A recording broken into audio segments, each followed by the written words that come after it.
Hadirin pemirsa Madu TV, mari kita ikhlaskan niat kita ngaji lillahi ta'ala. Kita sampai pada hadis nomor 108.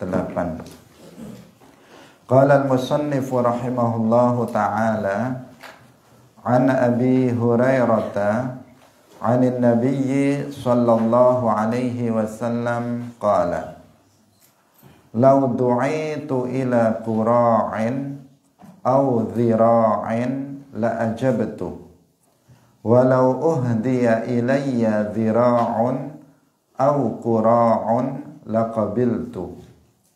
An Abi Hurairah, saking Abi Hurairah, anin Nabiyyi, saking Kanjeng Nabi sallallahu alaihi wasallam, qala wasdawuh sapa Kanjeng Nabi, Lau du'itu lamun ten undang sapa ingsun ila qura'in maring qura'. Qura' itu yang maduna rukbah minas saq,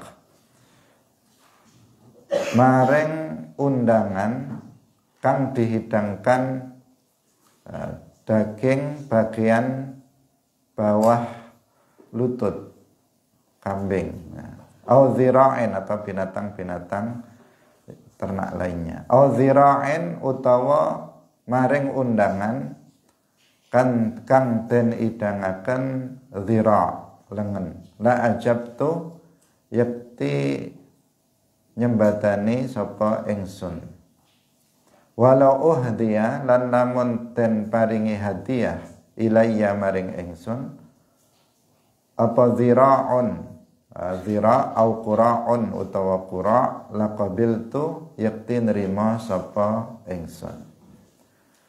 Diriwayatkan dari Abi Hurairah dari Nabi sallallahu alaihi wasallam, beliau bersabda, apabila aku diundang pada suatu undangan, undangan makan misalnya, yang di situ disediakan qura' atau zira'.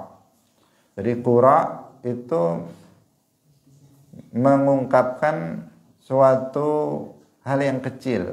Ya, qura' itu adalah bagian telapak kaki kambing atau sesuatu yang berada di bawah lutut dari kambing, itu namanya qura'. Nah, itu menyimpulkan sesuatu makanan yang itu kecil. Sedangkan zira' itu menunjukkan sesuatu yang besar. Zira' itu yang di atas, kalau tangan ini zira', itu yang di atas yang lengan itu namanya zira'. Kalau yang itu kan yang banyak dagingnya dan yang lebih enak. Nah, sementara kalau telapak kakinya itu kan banyak tulangnya daripada dagingnya.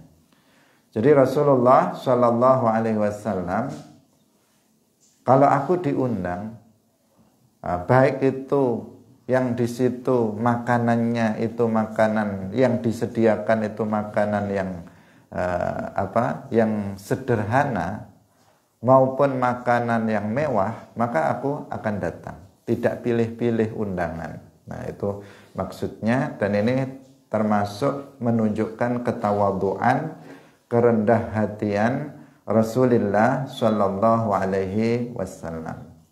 Akhlak Rasulullah Shallallahu Alaihi Wasallam, akhlak Islamiyah, akhlak Nabi, yaitu apabila diundang maka beliau datang dan tidak memandang siapa yang mengundang dan apa yang dihidangkan dalam undangan tersebut. Tidak seperti yang dilakukan oleh kebanyakan orang yang pilih-pilih apabila diundang itu.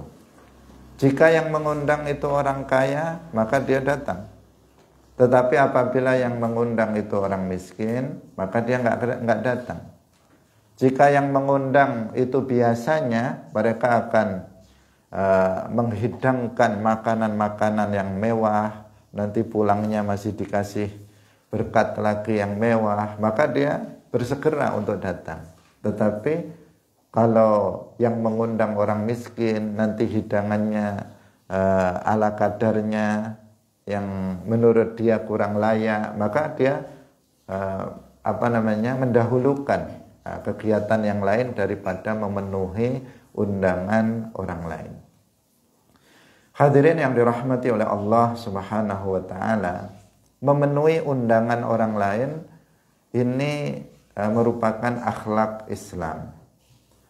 Karena itu sebisa mungkin kita, apabila tetangga kita, teman kita mengundang kita ke rumahnya untuk kegiatan-kegiatan tertentu, syukuran, selamatan dan lainnya, maka hendaknya kita sebisa mungkin, jika tidak ada uzur, kita untuk datang menghadiri undangannya. Menghadiri undangan walimatul ursi itu hukumnya wajib. Sedangkan menghadiri undangan walimah selain walimatul ursi itu hukumnya sunnah. Artinya kita sunnah itu artinya kita didorong untuk untuk bisa menghadiri sebisa mungkin. Karena apabila kita tidak hadir dalam sebuah undangan, tentu saja orang yang mengundang akan kecewa.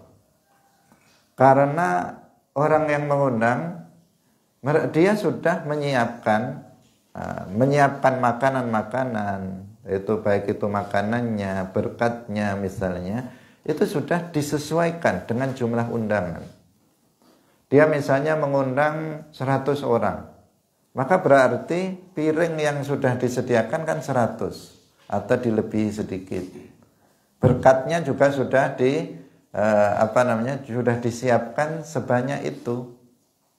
Jika kemudian kita nggak hadir, tidak datang memenuhi undangan itu, berarti ada yang tersisa. Kalau yang nggak hadir misalnya 10, berarti tersisa 10 lebih.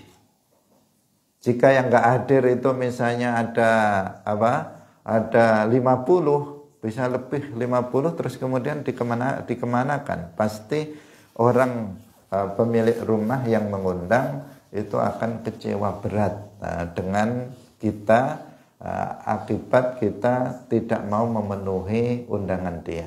Dan dia akan bertanya-tanya, kenapa si fulan kalau saya undang dia nggak datang?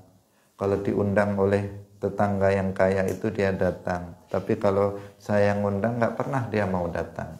Nah, dia akan bertanya-tanya, sakit hatinya, terluka dikarenakan perbuatan kita yang tidak mau memenuhi undangan dia. Jadi akhlak Rasulullah Shallallahu Alaihi Wasallam adalah memenuhi undangan siapapun yang mengundang, siapapun dia yang mengundang. Hanya saja dalam ketentuan syarak memang ada ketentuan. Ada ketentuannya, misalnya bahkan dalam walimatul ursi yang hukum dasarnya itu wajib untuk menghadirinya, untuk memenuhi undangan itu ada ketentuan, yaitu wajibnya itu apabila di tempat undangan itu tidak ada kemaksiatan. Jika ada kemungkaran di tempat walimah, di tempat pesta, di tempat undangan tersebut, maka menjadi tidak wajib untuk menghadirinya. Atau tetapi apabila seseorang dengan kehadiran dia di tempat itu, dia bisa melakukan an-nahyu 'anil munkar, maka dia tetap datang ke sana, karena dengan kedatangannya maka kemungkaran akan hilang. Maka dia masih tetap wajib untuk datang. Tetapi apabila kehadirannya di sana tidak mempengaruhi apa-apa, misalnya di tempat pesta itu ada dimainkan musik-musik yang diharamkan, banyak orang yang membuka aurat misalnya, dan dia datang ke sana juga nggak akan merubah apa-apa, maka di sini tidak tidak diwajibkan untuk datang. Kalaupun seandainya datang dan ternyata ada kemaksiatan, dia nggak bisa melakukan nahi mungkar, dia harus meninggalkan tempat tersebut. Nah, itu ketentuannya. Nah, sedangkan walimah selain walimatul ursi, kita sunnah untuk hadir. Tentu saja apabila di situ tidak ada kemaksiatan yang terjadi. Dan karena hukumnya sunnah, jika seandainya bertentangan dengan atau bersamaan dengan sesuatu yang hukumnya wajib, tentu saja kita mendahulukan sesuatu yang wajib daripada yang sunnah. Misalnya berbenturan dengan jadwal kita yang wajib, yaitu belajar. Misalnya belajar ilmu fardhu ain bersamaan dengan itu. Ini hukumnya wajib, ini memenuhi undangan, hukumnya sunnah. Waktunya bersamaan, tidak bisa dimajukan ataupun dimundurkan. Maka kita mengutamakan yang wajib dari yang sunnah. Tetapi dengan akhlak. Dengan akhlak artinya kalau dia memberitahukan kepada misalnya yang mengundang, mohon maaf saya kalau jam segini tidak bisa hadir karena jadwal saya itu misalnya mengajar, karena jadwal saya itu ngaji jam segini, mohon maaf kalau waktunya itu selain ini maka saya pasti akan hadir. Nah, sehingga menjadikan tuan rumah yang mengundang itu maklum terhadap apa yang kita lakukan. Hadirin yang dirahmati oleh Allah Subhanahu wa taala. Ini sekali lagi ini adalah akhlak yang diajarkan oleh Rasulullah Shallallahu alaihi wasallam kepada kita, dan ini adalah cerminan dari sifat tawadhu di dalam hati. Kalau nggak ada tawadhu, maka orang nggak akan mau menghadiri undangan orang miskin. Orang kaya nggak akan datang jika diundang oleh orang miskin. Orang yang memiliki kedudukan sosial di masyarakat tidak mau hadir untuk menghadiri undangan orang biasa. Dia akan pilih-pilih dalam menghadiri undangan. Tapi orang yang ada tawadhu dalam hatinya tidak akan mempersoalkan orang kaya, orang miskin, orang yang jabatannya tinggi atau rendah, itu sama saja bagi dia bahwa dia akan menghadiri undangannya. Seperti Nabi tidak diragukan, beliau orang yang paling tinggi derajatnya indallah. Bahkan indannas ketika itu beliau adalah pemimpin dari umat Islam.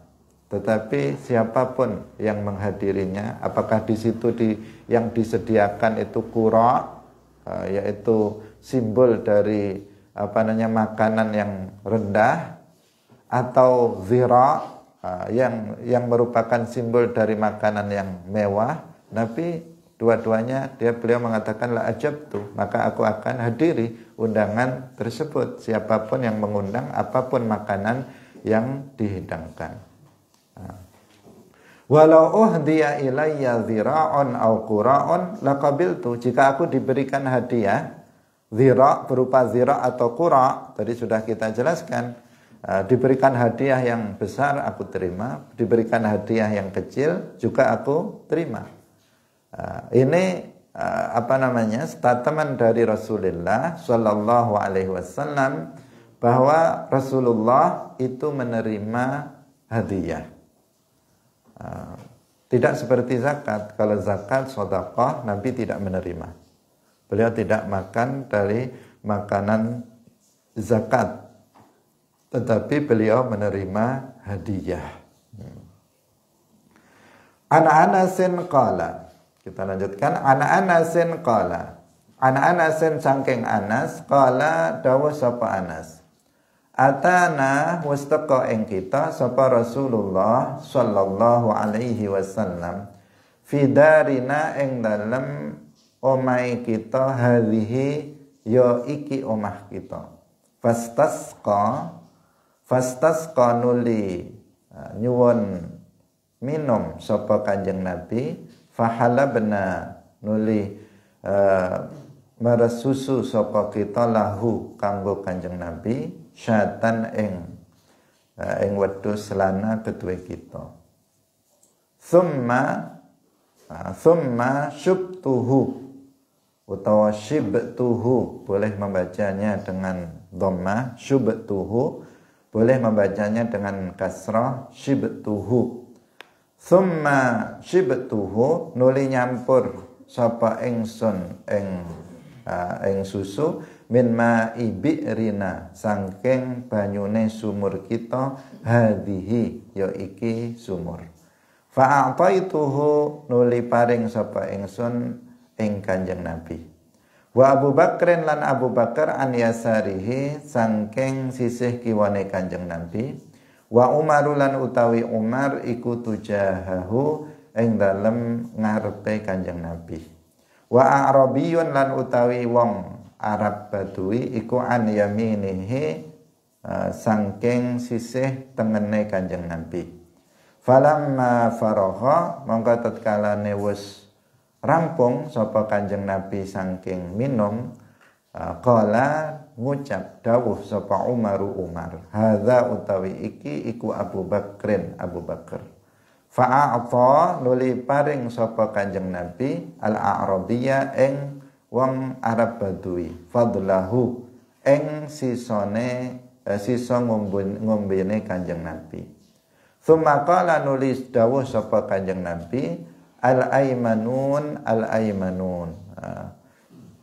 kang luweh tengen, kang luweh tengen, sisih tengen. Ala fayamminu, eleng-eleng nuli nengeno, dhisikno bagian sisih tengen sapa sira kabeh.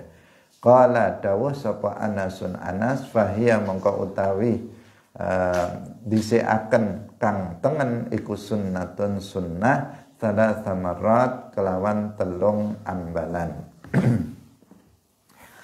Hadirin rahimakumullah, diriwayatkan dari Anas bin Malik.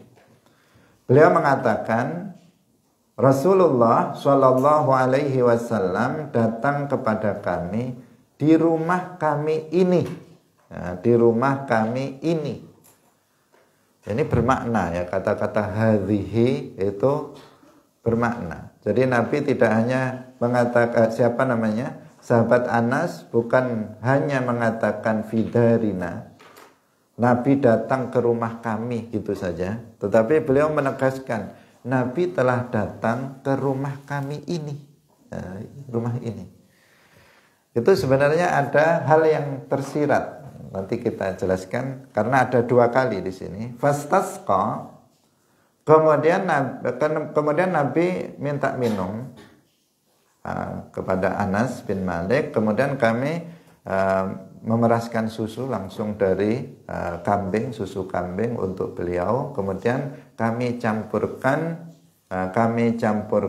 susu itu dengan air dari sumurku ini.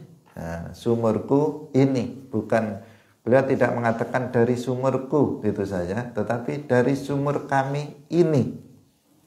Fa'ataituhu, kemudian aku memberikannya kepada Nabi.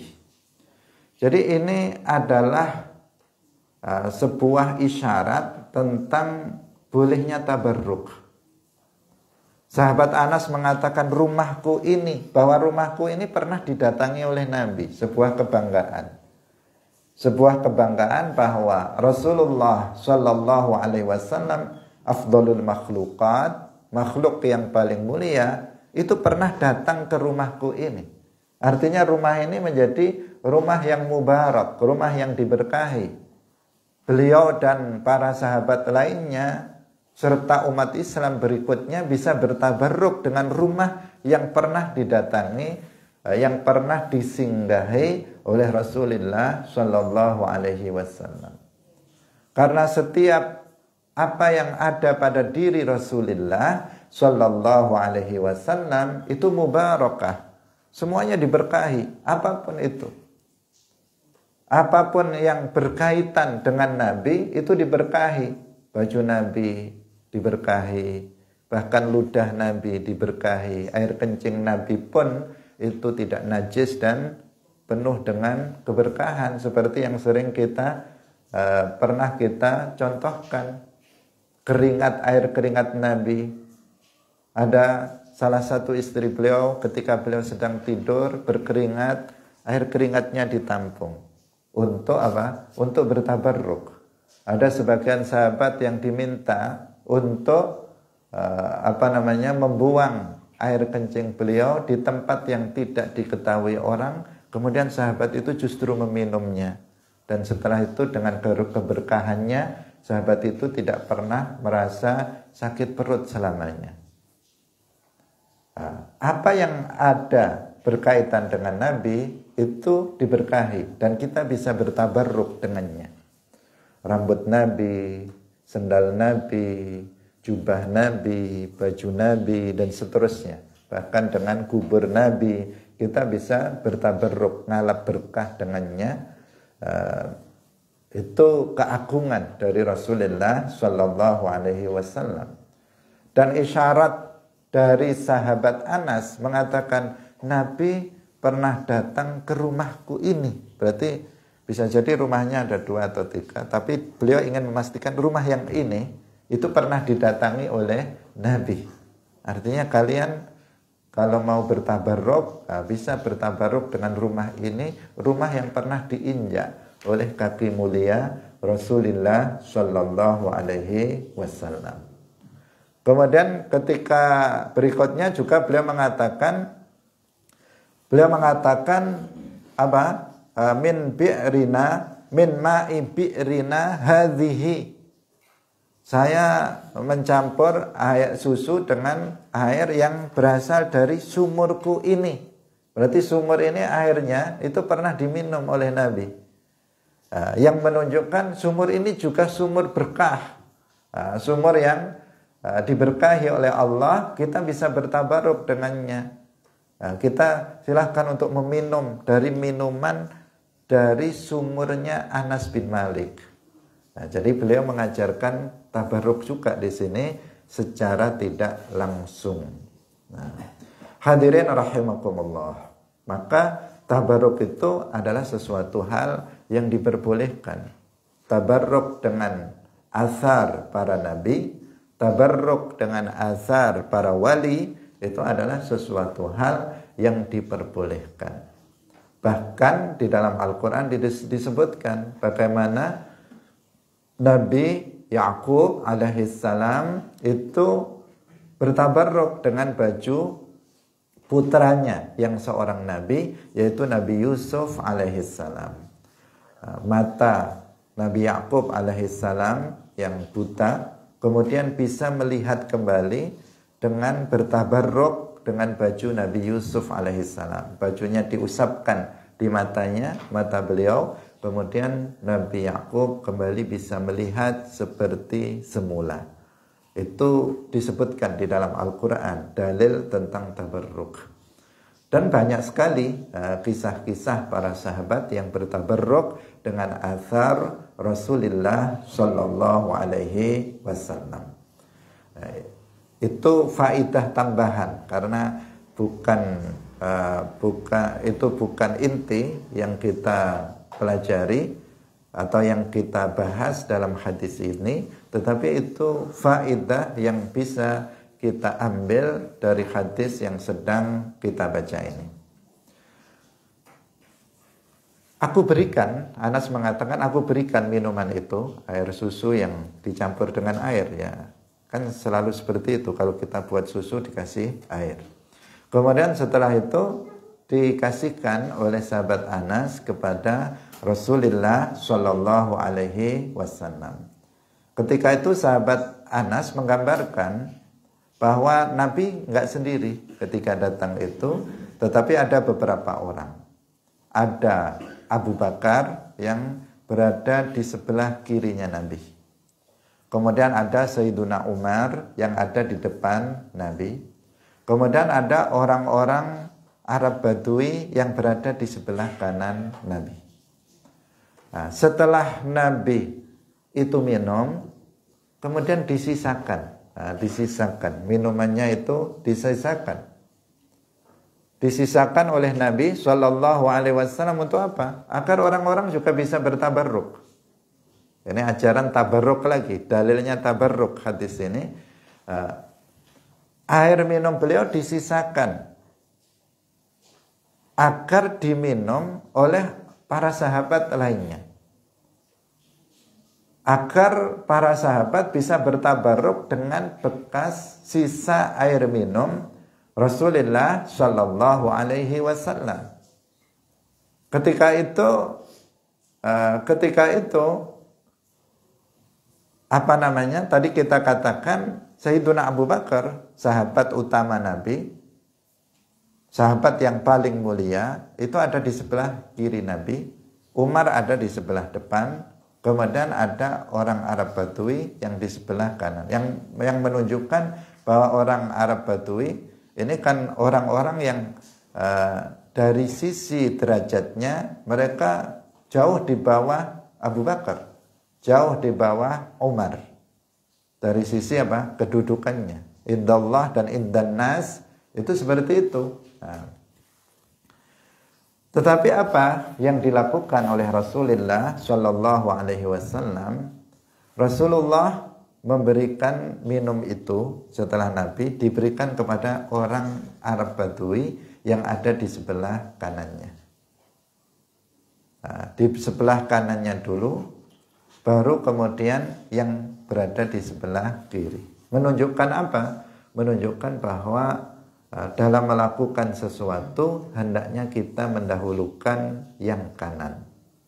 Di sini tidak melihat dari keutamaan seseorang, tetapi melihat dari posisi seseorang, keberadaan seseorang di tempat tersebut.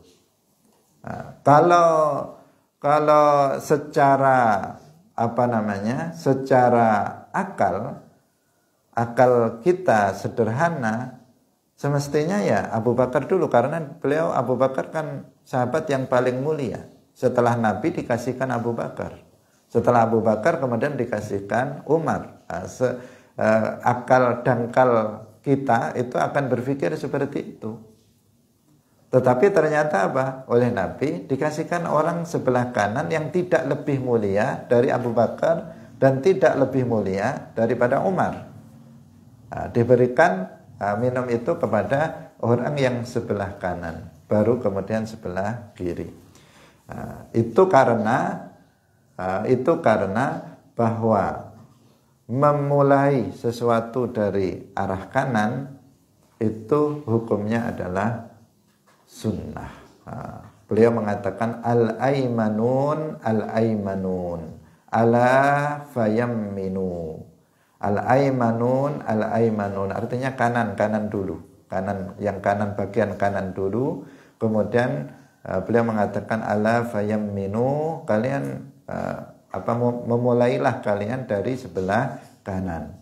Anas mengatakan memulai sesuatu dari sebelah kanan itu hukumnya adalah sunnah.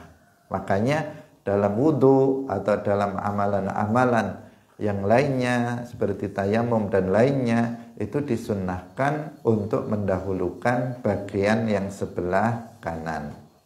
Ketika kita membasuh tangan dalam wudu, kita dahulukan yang kanan dulu, baru yang kiri. Ketika kita membasuh kaki, kita dahulukan yang kanan dulu, baru sebelah kiri. Jadi sesuatu yang ada kanan dan kirinya, maka kita mendahulukan bagian yang kanan dari bagian yang kiri. Tapi kalau nggak ada bagian kanan dan kirinya dan bisa dilakukan secara bersamaan, maka dilakukan secara bersamaan. Misalnya membasuh wajah. Nah, membasuh wajah ya langsung bersamaan seperti ini. Tidak kemudian didahulukan yang kanan dulu, baru kemudian yang kiri. Kenapa? Karena di sini satu saja, bisa langsung dibasuh secara bersamaan. Beda dengan membasuh kaki. Kaki itu ada kaki kanan, ada kaki kiri. Kalau tangan juga ada tangan kanan, ada tangan kiri. Tapi kalau wajah, ya wajah, nggak ada wajah kanan, wajah kiri. Nah, sehingga dia membasuh satu kali saja. atau membasuh kepala juga satu. Kalau mengusap telinga maka bisa kanan atau kiri, tetapi bisa dilakukan secara bersamaan, maka dilakukan secara bersamaan. Demikian juga dalam mengangkat tangan ketika takbiratul ihram bisa dilakukan secara bersamaan, Allahu Akbar, karena memang bisa dilakukan secara bersamaan, maka dilakukan bersamaan. Tidak kemudian kanan dulu baru kiri, Allahu Akbar misalnya. Tidak seperti itu. Karena apa? Karena bisa dilakukan secara bersamaan. Yang enggak, maka didahulukan yang kanan baru yang kiri. Dan itu hukumnya adalah sunnah. Anas bin Malik radhiyallahu anhu mengatakan fahiya sunnatun, artinya itu adalah bagian dari sunnah Nabi, karena memang Nabi Shallallahu Alaihi Wasallam melakukannya. Pertama itu sunnah Nabi, dan juga hukumnya adalah sunnah. Jadi sunnah Nabi dan hukumnya adalah sunnah. Beliau mengatakan itu salasa marrat, 3 kali, bahwa mendahulukan yang kanan dari yang kiri itu hukumnya sunnah. Jadi ada 2 pelajaran dalam hadis ini setidaknya. Kalau diteliti maka akan sangat banyak pelajaran yang bisa diambil. Tetapi secara garis besar ada 2 hal. Bahwa yang pertama, bahwa Rasulullah Shallallahu Alaihi Wasallam mengajarkan tabarruk. Yang kedua, Rasulullah Shallallahu Alaihi Wasallam mengajarkan dalam memulai sesuatu hendaknya kita memulainya atau mendahulukan bagian kanan dari yang bagian kiri. Itu. Dan bahwa meminum dari bekas minuman Nabi, para wali, orang-orang soleh dalam rangka untuk bertabarruk itu hal yang baik, bukan hal yang tercela. Karena ada sebagian orang sebelah yang menganggap itu sesuatu hal yang buruk, dianggap sebagai adat yang menjijikkan. Habis diminum orang kok diminum lagi, jijik katanya. Padahal itu adalah air bekas dari misalnya kiai, seperti tradisi di kita. Kalau kiai misalnya minum maka ditunggu selesainya, ada sisanya atau enggak. Kalau ada sisanya biasanya santri berebut untuk mengambil sisa air minumnya. Itu dalam rangka ngikuti ini tabarruk. Hanya saja kalau Nabi langsung biar nggak rebutan dikasih yang kanan dulu, kemudian baru yang kiri langsung diberikan. Nah, kalau kiai kan dia juga nggak tahu, karena dia sendiri juga belum tentu ada berkahnya. Santrinya saja yang husnudzon, ya, santrinya yang husnudzon kepada gurunya bahwa di sisa air minumnya ada berkah, sehingga mereka berebut. Nah, kalau kiainya tahu kalau dirinya ada berkahnya tentu akan dibagi. Ini masalahnya kiainya juga nggak tahu, santrinya saja yang husnudzon ada berkahnya. Nah, itu yang masalahnya, makanya nggak dibagi-bagi. Seandainya tahu maka akan dibagi-bagi, sebagaimana Nabi Shallallahu Alaihi Wasallam jelas beliau adalah afdalul makhluqat. Beliau mengajarkan itu. Apa yang dilakukan oleh Nabi adalah bagian dari ketetapan hukum dalam syarak. Beda dengan orang biasa. Kita lanjutkan pada hadis berikutnya. An Aisyah radhiyallahu anha, saking Aisyah radhiyallahu anha qalat wasdawuh sapa Aisyah. Karena ana sapa nabiyyu kanjeng Nabi sallallahu alaihi wasallam iku yaqbalu nerima sapa kanjeng Nabi al hadiyata ing hadiyah. Wa yuthi bulan balas sapa kanjeng Nabi alaiha ing atase hadiyah. Nah, diriwayatkan dari Aisyah, istri Nabi sallallahu alaihi wasallam, artinya beliau sangat tahu dengan kehidupan sehari-hari Rasulullah sallallahu alaihi wasallam. Sayyidah Aisyah mengatakan Nabi sallallahu alaihi wasallam itu menerima hadiah dan membalas hadiah itu dengan hadiah yang sama minimal atau yang lebih dari hadiah yang beliau terima. Jadi di sini mengajarkan kepada kita laki-laki, mengajarkan tentang akhlak, yaitu memberikan hadiah, menerima hadiah, dan membalas hadiah yang diberikan oleh orang lain kepada kita. Nah, jadi hendaknya kita mau memberikan hadiah kepada orang lain. Dan apabila orang lain memberi hadiah kita, hendaknya kita membalas dengan hadiah yang sama atau dengan yang lebih baik dari hadiah yang dia berikan kepada kita. Dalam hadis yang lain, Rasulullah bersabda, tahadau tahabbu. Nah, kalian saling memberikan hadiahlah, maka kalian akan saling mencintai satu dengan yang lainnya.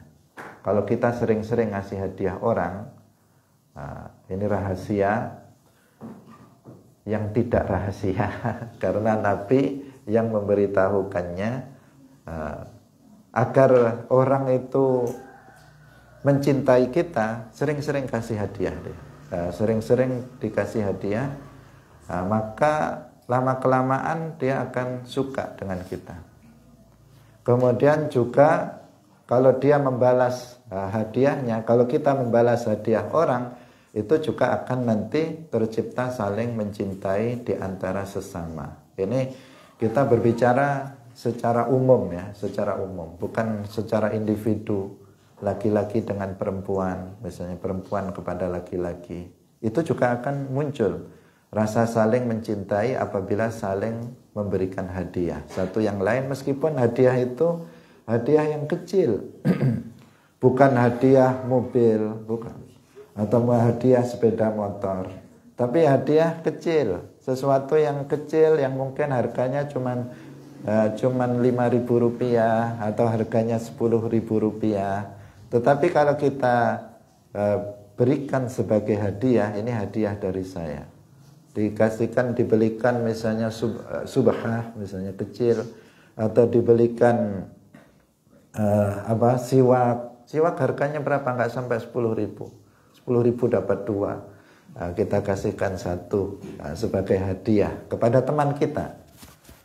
Kepada misalnya Iqbal, kasih Ramadan, ini hadiah untuk kamu.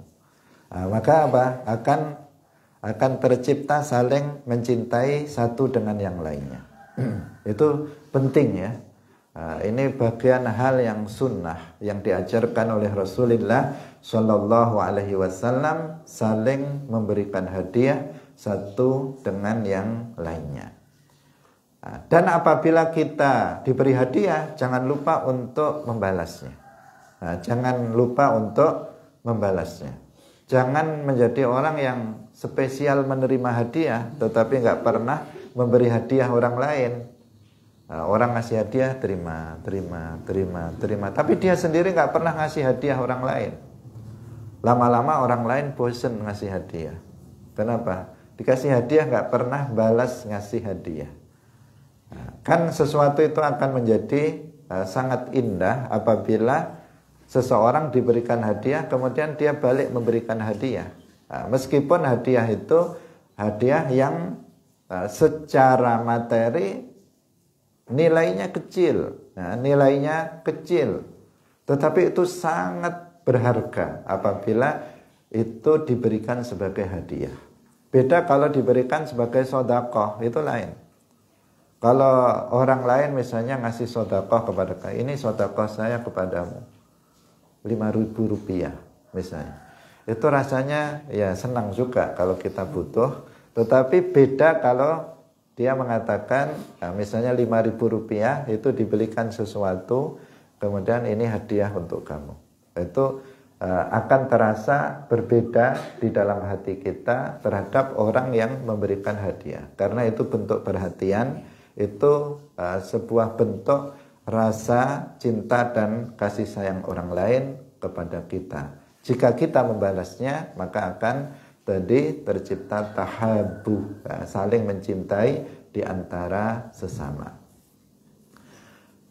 Hadirin rahimakumullah, ini hal kecil tetapi banyak yang dilalaikan dan dilupakan oleh sebagian umat Islam. Ini ajaran Nabi, ini akhlak Nabi, ini adalah akhlak Islam yang hendaknya kita mengamalkannya. Karena sudah banyak orang yang meninggalkan amalan sunnah ini, menghadiri undangan orang lain. Sering orang mengabaikan dan pilih-pilih. Itu bukan akhlak Islam. Akhlak Islam tidak pilih-pilih dalam menghadiri undangan orang lain.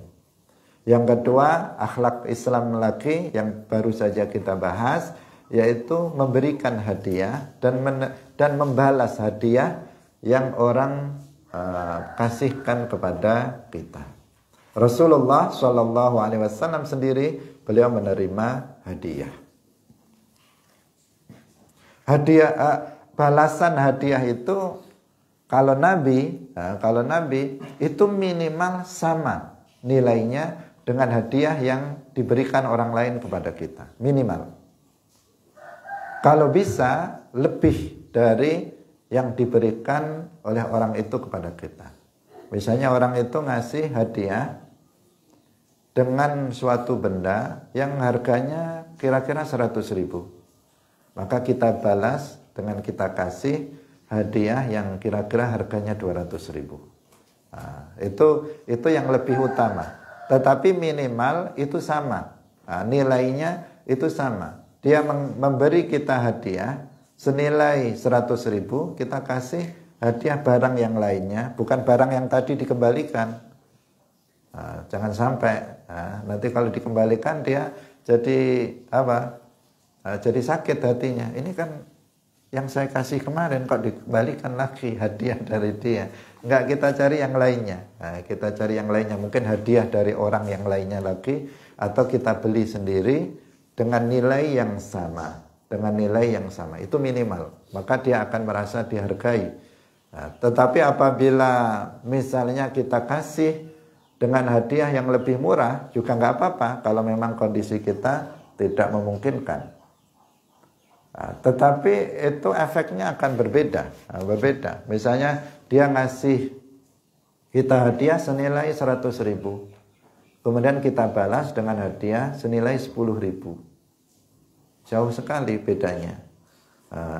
Itu juga kalau lillahi ta'ala tentu nggak ada masalah, ya, nggak ada masalah. Seberapapun hadiah itu nilainya, itu akan sangat berarti bagi kita sesama muslim.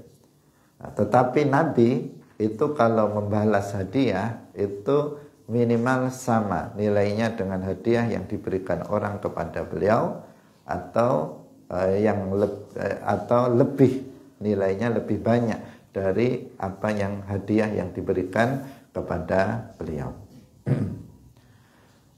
Hadirin rahimakumullah, mari kita amalkan akhlak-akhlak mulia yang diajarkan oleh Rasulullah Shallallahu Alaihi Wasallam kepada kita. Sampai di sini waktu sudah habis. Semoga bermanfaat bagi kita semuanya dan semoga kita bisa mengamalkan sunnah-sunnah Rasulullah, ajaran-ajaran Rasulullah Shallallahu Alaihi Wasallam kaitannya dengan masalah akhlak yang kita bahas pada pagi hari ini. Barakallahu fikum, wallahul muwaffiq ila aqwamit thariq. Wassalamualaikum warahmatullahi wabarakatuh.